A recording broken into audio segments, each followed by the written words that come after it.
വാർത്തകളിലേക്ക്. അരിക്കൊമ്പൻ കമ്പത്തെ ജനവാസ മേഖലയിലെത്തി. ലോവർ ക്യാമ്പിൽ നിന്നും വനാതിർത്തിയിലൂടെയാണ് ഇവിടെ എത്തിയത് എന്നാണ് നിഗമനം.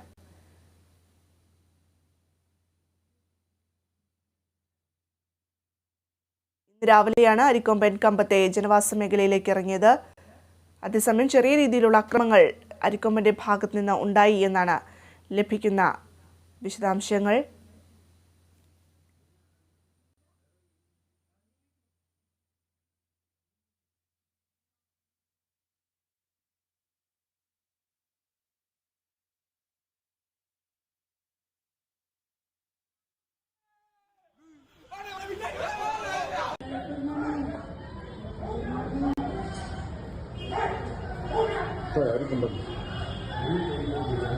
காத்தானப்பா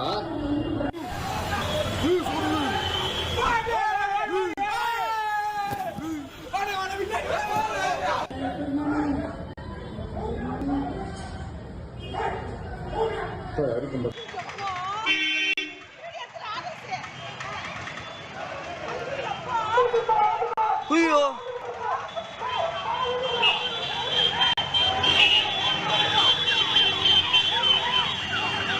பின்னாடி மனித இழுத்து பின்னாடி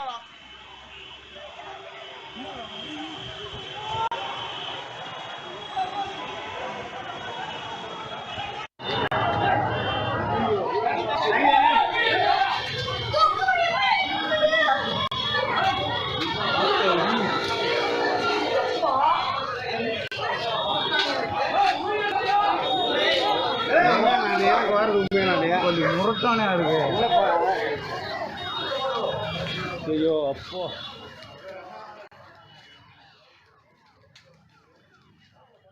ബിനീഷ് ആന്റണി ചേരുകയാണ് വിശദാംശങ്ങളുമായി. ബിനീഷ്, വീണ്ടും അരിക്കൊമ്പൻ ജനവാസ മേഖലയിലേക്ക് ഇറങ്ങിയിരിക്കുകയാണ്. നമുക്കറിയാം, ഒരു ഘട്ടത്തിൽ, അതായത് ഈ അരിക്കൊമ്പനെ അവിടെ നിന്ന് ചിന്നക്കനാലിൽ നിന്ന് മാറ്റിയ ആ ഒരു സമയത്ത് പ്രദേശവാസികൾ പറഞ്ഞിരുന്ന ഒരു കാര്യമുണ്ടായിരുന്നു. അതായത് എത്രയൊക്കെ ഉൾവനത്തിലേക്ക് അരിക്കൊമ്പനെ വിട്ടാലും അവൻ തിരികെ വരും എന്നുള്ളൊരു കാര്യം. അവരുടെ ആ ഒരു നിരീക്ഷണത്തിലേക്ക് തന്നെയാണോ കാര്യങ്ങൾ ഇപ്പോൾ പോയിക്കൊണ്ടിരിക്കുന്നത്? നമുക്കറിയാം, ഏകദേശം ചിന്നക്കനാൽ ഭാഗത്തേക്ക് അടുക്കുകയാണ് അരിക്കൊമ്പൻ. തീർച്ചയായിട്ടും ആ ഒരു സംഭവ വികാസം തന്നെയാണ് ഇവിടെ കാണാൻ സാധിക്കുന്നത്. കാരണം അരിക്കൊമ്പനെ ഉൾവന മേഖലയിൽ കൊണ്ട് വിട്ട ശേഷം അരിക്കൊമ്പൻ വീണ്ടും ജനവാസ മേഖലയിൽ എത്തുന്ന കാഴ്ചകൾ തന്നെയാണ് ഈ കഴിഞ്ഞ ദിവസങ്ങളെല്ലാം നമ്മൾ കണ്ടുകൊണ്ടിരുന്നത്. കഴിഞ്ഞ ദിവസം തന്നെ കുമളിയിലെ റോസാപ്പൂക്കുണ്ടത്തെ ജനവാസ മേഖലയിൽ എത്തുന്നു, അവിടെ നിലയുറപ്പിക്കുന്നു.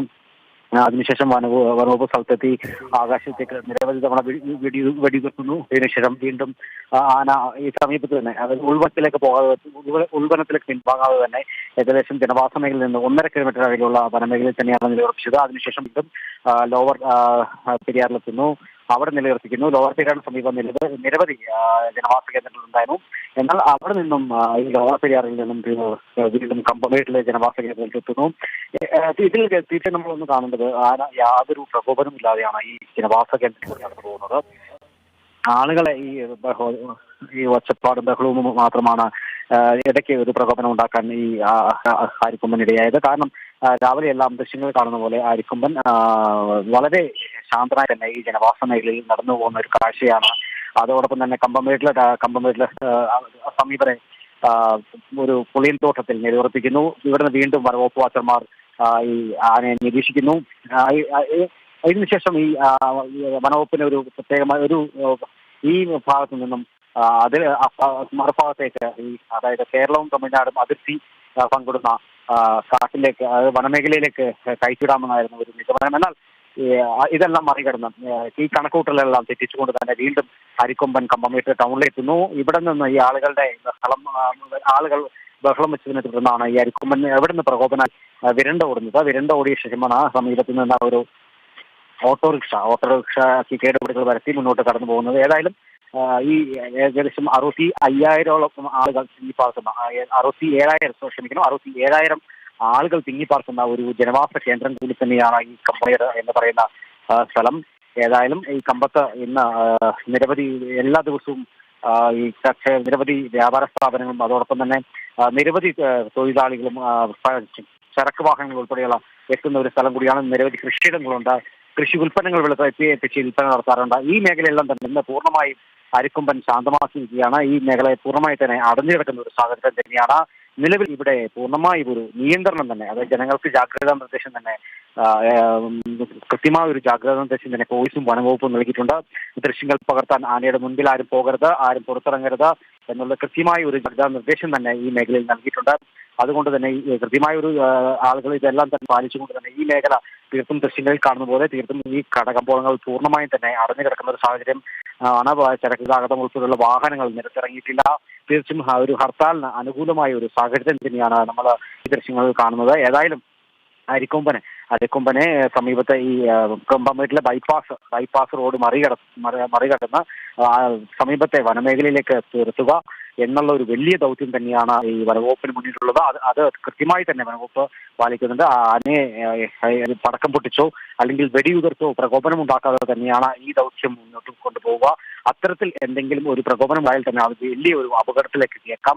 അതുകൊണ്ട് തന്നെ കൃത്യമായ ഒരു നിരീക്ഷണത്തിലാക്കി ആനയെ കൃത്യമായി തന്നെ ഈ വനത്തിലേക്ക് കയറ്റുക എന്നുള്ളൊരു വലിയൊരു ദൗത്യം തന്നെയാണ് ഈ വനവകുപ്പിന് മുന്നിലുള്ളത്. കാരണം ഒരിക്കലും ഈ വനവകുപ്പ് കണക്ക് കൂട്ടാത്ത സ്ഥലങ്ങളിൽ കൂടി തന്നെയാണ് ഈ കഴിഞ്ഞ ദിവസങ്ങളിലെല്ലാം അരിക്കൊമ്പൻ ഇന്നലെയുമായി തന്നെയുള്ള സഞ്ചാരപഥം ഉണ്ടായിരിക്കുന്നത്.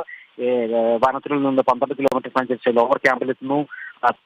രാത്രി മൊത്തം അവിടെയുള്ള തെങ്ങിൻ തോപ്പിലും തോട്ടത്തിലും എല്ലാം നിലയുറപ്പിക്കുന്നു.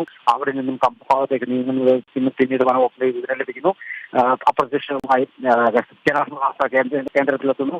ഏതായാലും ഇതിലൊന്നും മനസ്സിലാക്കേണ്ട ഈ ജനവാസ കേന്ദ്രത്തിൽ നിന്ന് ഈ അരിക്കൊമ്പൻ പിൻവാങ്ങാതെ ജനങ്ങൾ ഈ ജനവാസ കേന്ദ്രത്തിൽ തന്നെ നിലനിർത്തിക്കാൻ തന്നെയാണ് ഈ അരിക്കൊമ്പൻ ഇഷ്ടമെന്നാണ് നമുക്ക് തോന്നുന്നത്. കാരണം ഉൾവനത്തിൽ കൊണ്ടുപോയിട്ട് പോലും അരിക്കൊമ്പൻ വീണ്ടും ജനവാസ കേന്ദ്രങ്ങൾ തേടിയെത്തുന്നു. യാതൊരു അക്രമകാരിയാകാതെ ജനവാസ കേന്ദ്രത്തിന്റെ അടുത്ത് വന്ന് നിൽക്കുന്നു. അത്തരത്തിലുള്ള ഒരു വേറെ കാട്ടാനക്കൂട്ടത്തോ നിലവിൽ ഈ മോദക്കാനം സമീപം കൊണ്ടുവിട്ട സ്ഥലങ്ങളിലെല്ലാം കാട്ടാനക്കൂട്ടമുണ്ടായിരുന്നു. ഈ കാട്ടാനക്കൂട്ടത്തോടൊപ്പമൊന്നും കൂടാതെ അവിടുന്ന് പിൻവാങ്ങി തനിച്ചായിരുന്നു ഈ അധ്യായന്റെ നടത്തം. ഏതായാലും ഈ അരിക്കൊമ്പൻ ജനവാസ കേന്ദ്രം വിട്ട് പോകില്ലെന്നാണ് ഈ ദൃശ്യങ്ങളിൽ നിന്ന് നമുക്ക് മനസ്സിലാകുന്നത്. കാരണം ജനവാസ കേന്ദ്രത്തിനടുത്തുള്ള വനമേഖലയിൽ തന്നെയാണ് ഈ ചിന്നക്കനാൽ അടക്കം മേഖലയിൽ ഈ അരിക്കൊമ്പൻ നിലയുറപ്പിച്ചത്. അതുകൊണ്ടാവാം ഈ വർഷങ്ങൾ അത്തരത്തിലുള്ള ഒരു കാഴ്ചപ്പാട് അല്ലെങ്കിൽ അത്തരത്തിലുള്ള ജീവിത സാഹചര്യം കൊണ്ടായിരിക്കാം ഈ അരിക്കൊമ്പൻ ജനവാസ മേഖലയിൽ നിന്ന് തന്നെ പിൻവാങ്ങാതെ ഇവിടെ തന്നെ നിലയുറപ്പിച്ചിരിക്കുന്നത്. ഏതായാലും അരിക്കൊമ്പനെ ഈ കമ്പമേട്ട് ടൗണിൽ നിന്ന് തുരത്താനുള്ള നടപടികളാണ് ഇപ്പോൾ വനവകുപ്പിന്റെ ഭാഗത്തുനിന്ന് ഉണ്ടാകുന്നത്. കാരണം അരിക്കൊമ്പന് ഇഷ്ടമുള്ള ഭക്ഷണം അരി തന്നെയാണ്. കാരണം കഴിഞ്ഞ ദിവസങ്ങളിലെല്ലാം ഈ മോദക്കാനത്തെ റേഷകർ തകർക്കുന്നു. പിന്നെ മുല്ലക്കൊടി ഭാഗത്തെത്തുന്നു. അവിടെയുള്ള ഷെഡ് തകരാൻ ശ്രമിച്ചിരിക്കുന്നു. പിന്നെ വീണ്ടും കുമളി ജനവാസ മേഖലയിലെ റോസാപ്പൂക്കടത്തെത്തുന്നു. അവിടെയുള്ള ഗാന്ധിനഗറിലെ ഒരു വീടിനകത്ത് തുമ്പിക്കഴിയിട്ട് അരിയെടുക്കാനുള്ള ശ്രമം നടക്കുന്നു. ഉടനെ ആളുകൾ ബഹളിക്കുന്നു. ഇതെല്ലാം തന്നെ അരിക്കൊമ്പൻ ജനവാസ മേഖലയിൽ നിന്ന് പിൻവാങ്ങാതെ അരിക്കൊമ്പൻ ജനവാസ മേഖലയ്ക്ക് അടുത്ത് തന്നെ നിലയുറപ്പിക്കാൻ തന്നെയാണ് ഈ അരിക്കൊമ്പൻ ഇഷ്ടം എന്നതാണ് നമ്മൾ ഈ ദൃശ്യങ്ങളിലൂടെ എല്ലാം കാണാൻ സാധിക്കുന്നത്. ഏതായാലും കൃത്യമായി തന്നെ അരിക്കൊമ്പനെ ഇവിടെ നിന്ന് കൃത്യമായി യാതൊരു പ്രകോപനം കൂടാതെ ആളുകൾക്ക് യാതൊരു പ്രശ്നങ്ങൾ സൃഷ്ടിക്കാതെ അരിക്കൊമ്പനെ ഇവിടെ നിന്നും സുരക്ഷിതമായി ജനവാസ മേഖലയിൽ നിന്ന് വനമേഖലയിലേക്ക് മാറ്റാനുള്ള നടപടികളാണ് പുരോഗമിച്ചുകൊണ്ടിരിക്കുന്നത്. ബിനീഷ്, അതുപോലെ തന്നെ നമുക്കറിയാം ഒരു ഘട്ടത്തിൽ വനം വകുപ്പ് പറഞ്ഞിരുന്നു ആനയെ കൂട്ടിലാക്കണമെന്നൊരു കാര്യം പറഞ്ഞിരുന്നു. നമുക്കറിയാം കോന്നി സുരേന്ദ്രൻ, വിക്രം, സൂര്യ തുടങ്ങി ആനകളൊക്കെ തന്നെ ഇത്തരത്തിൽ വലിയ രീതിയിൽ പ്രശ്നങ്ങളൊക്കെ സൃഷ്ടിച്ച് അവസാനം അവരെ കൂട്ടിൽ ആക്കി കുങ്കിയാനകളാക്കി മാറ്റുന്ന ഒരു സാഹചര്യമായിരുന്നു.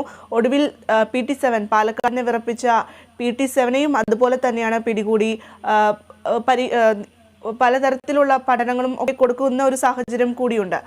അങ്ങനെ അരിക്കൊമ്പനെയും പിടികൂടണമെന്നൊരു ആവശ്യം പറഞ്ഞിരുന്നു ഈ വനം വകുപ്പ്. പക്ഷെ അതിനെതിരെ ഹൈക്കോടതി പറഞ്ഞു ആനയെ പിടികൂടാൻ സാധിക്കില്ല, ആനയെ മറ്റൊരു മേഖലയിലേക്ക് മാറ്റുക എന്നുള്ളൊരു നിർദ്ദേശമാണ് മുന്നോട്ട് വെച്ചത്. ഇപ്പോൾ നമ്മൾ നോക്കുകയാണ് എങ്കിൽ വനം വകുപ്പിന്റെ ആ ഒരു നിരീക്ഷണം ശരിയാകുന്നു എന്നുള്ളൊരു രീതിയിലേക്കല്ലേ കാര്യങ്ങൾ പോകുന്നത്? തീർച്ചയായിട്ടും ഈ മൃഗസ്നേഹികളടക്കം ഈ ആനയെ കൂട്ടിലടയ്ക്കാൻ പാടില്ല എന്ന് ഹൈക്കോടതിയിൽ കേസ് ഫയൽ ചെയ്തിരുന്നു. ഇതിനടിസ്ഥാനത്തിലായിരുന്നു ഈ അരിക്കൊമ്പനെ പിടികൂടി വനമേഖലയിൽ തന്നെ കൊണ്ടുവരാൻ തന്നെ കോടതി വനവകുപ്പിന് നിർദ്ദേശം നൽകുന്നത്. ഇതനുസരിച്ചായിരുന്നു ഈ അരിക്കൊമ്പനെ പിടികൂടി ഇവിടെ നിന്ന് ഉൾവനത്തിൽ കൊണ്ടാക്കിയത്. എന്നാൽ ഈ ഉൾവനത്തിൽ നിന്നും വീണ്ടും ഇവൻ ജനവാസ കേന്ദ്രങ്ങളിൽ തന്നെ തേടിയെത്തുകയാണ്. ഏതായാലും ഏതായാലും അരിക്കൊമ്പൻ വീണ്ടും ഈ ചിന്നക്കനാലിൽ വീണ്ടും പ്രതിഷേധങ്ങൾ വീണ്ടും വരുന്നൊരു സാഹചര്യം നിലനിൽക്കാം. കാരണം അത്തരത്തിൽ വളരെ പ്രതിഷേധങ്ങളും വലിയൊരു സമരങ്ങൾക്കും രൂപപ്പെട്ടപ്പോഴാണ് ഇവിടുന്ന് ഈ അരിക്കൊമ്പനെ ഈ ചിന്നക്കനാലിൽ നിന്ന് പെരിയാർ ടൈഗർ റിസർവിൽ കൊണ്ട് ആക്കിയത്. ഏതായാലും ഈ അരിക്കൊമ്പൻ കേസുമായി ബന്ധപ്പെട്ട് ഏതായാലും ഇനിയുള്ള സർക്കാർ തീരുമാനങ്ങൾ എത്തരത്തിലാകുമെന്നതാണ് നമ്മൾ നോക്കി കാണേണ്ടത്. കാരണം ഇപ്പോൾ അരിക്കൊമ്പൻ തമിഴ്നാട് വനമേഖലയിൽ ഈ വനംവകുപ്പിന്റെ ഇപ്പൊ തമിഴ്നാടാണ് ഈ അരിക്കൊമ്പൻ ഈ കമ്പംമേട്ട് ഭാഗത്താണ് നിലനിർത്തിയിരിക്കുന്നത്. ഏതായാലും ഈ കമ്പംമേട്ട് ഭാഗത്ത് നിന്ന് ഈ തമിഴ്നാട് വനവകുപ്പ് സത്യമായി ഈ വനമേഖലയിൽ നിർത്താനുള്ള നടപടി സ്വീകരിക്കുന്നുണ്ടോ, ഇനി എത്തരത്തിലായിരിക്കും ഈ തമിഴ്നാട് വനവകുപ്പിന്റെ തീരുമാനം എന്നത് നമുക്ക് നോക്കി കാണേണ്ടതുണ്ട്. ഏതായാലും ഈ ആളുകൾക്ക് യാതൊരുവിധ നാശനഷ്ടങ്ങളും ഉണ്ടാക്കാതെ അരിക്കൊമ്പനെ ഈ വനമേഖലയിലേക്ക് തുരത്താനുള്ള നടപടികൾ പുരോഗമിക്കുകയാണ്. ഭദ്ര. ശരി, വ്യക്തമാണ് ബിനീഷ്. അരിക്കൊമ്പൻ കമ്പത്തെ ജനവാസ മേഖലയിൽ ഇറങ്ങി ലോവർ ക്യാമ്പിൽ നിന്ന് വനാതിർത്തിയിലൂടെയാണ് ഇവിടെ എത്തിയത് എന്നാണ് നിഗമനം. കഴിഞ്ഞ രാത്രി മുഴുവൻ തോട്ടത്തിലും മറ്റുമായി തമ്പടിച്ച അരിക്കൊമ്പൻ ഇന്ന് രാവിലെയാണ് ജനവാസ മേഖലയിലേക്ക് ഇറങ്ങിയത്. ചില രീതിയിലുള്ള നാശനഷ്ടങ്ങളൊക്കെ ഉണ്ടാക്കിയിട്ടുണ്ട് അരിക്കൊമ്പൻ. വാഹനങ്ങൾ തകർക്കുന്ന സാഹചര്യം കൂടി ഉണ്ടായിട്ടുണ്ട്. അതേസമയം അരിക്കൊമ്പന്റെ തുമ്പിക്കൈയിൽ ഇപ്പോൾ പരിക്ക് പറ്റിയിട്ടുണ്ട് എന്നുള്ളൊരു സ്ഥിരീകരണം കൂടി വനംവകുപ്പിന്റെ ഭാഗത്ത് നിന്ന് ഉണ്ടാകുന്നുണ്ട്. എന്തായാലും വനംവകുപ്പ് ഈ ആനയെ നിരീക്ഷിച്ചുകൊണ്ടിരിക്കുകയാണ്. കമ്പത്തെ ജനവാസ മേഖലയിലാണ് നിലവിൽ അരിക്കൊമ്പൻ സഞ്ചരിച്ചു കൊണ്ടിരിക്കുന്നത്. വിശദാംശങ്ങൾ നൽകുകയായിരുന്നു ബിനീഷ് ആന്റണി. ഇടവേള.